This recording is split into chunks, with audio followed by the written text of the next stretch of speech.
ஒரு கணக்கெடுப்பின்படி 10 பேரில் ஒருவர் கண்ணாடி போட்டவராக இருக்கிறார். கிளாஸ், கண் பார்வை குறைபாடு. சிறு வயதிலிருந்து பெரியவர்கள் வரை 10 பேரில் ஒருவர் கண்ணாடி போட்டவராக இருக்கிறார்கள். அதுபோல 1000-ல் ஒருவர் கண் பார்வையே இல்லாதவராக இருக்கிறார்கள். நான் வரும் வழியில் கூட கண் தெரியாதவர் ஒருவர், அடிக்கடி அவரை நான் பார்ப்பேன். நான் இட்லி கடைக்கு போக வேண்டும் என்று தடுமாறிக் கொண்டிருந்தார். வாருங்கள் என்று அவளை அழைத்து சென்று அமர வைத்து விட்டு வந்தேன். இதெல்லாம் நான் அன்றாடம் நடைப்பயிற்சி செய்வதற்காக பல இடங்கள் சென்று வருகிறேன். அப்பொழுதெல்லாம் பலரையும் சந்திக்கிறேன், தேடி பார்க்கிறேன். 10 பேரில் நிச்சயமாக ஒருவர் கண்ணாடி அணிந்தவராக இருக்கிறார்.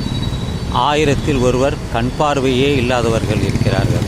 கூன், குருடு, செவிடு என்று சொல்வார்கள். ஊமை, கண் குருடு, காது செவிடு, வாய் ஊமை என்று இருக்கிறார்கள். உலகெங்கிலும் இருக்கிறார்கள். ஏதோ ஒரு குறைபாடுகள் அவர்கள் இடத்தில் இருக்கிறது.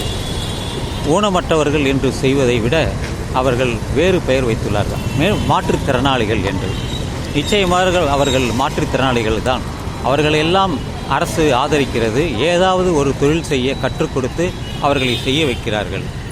எனவே இதெல்லாம் வாழ்க்கையில் அன்றாடம் பார்க்கக்கூடிய ஒரு சகஜமான செய்தி தான். அதைத்தான் நான் தெரிவிக்கிறேன் எனது யூடியூப் சேனல் சிதம்பரம் கொள்ளிடத்திற்காக.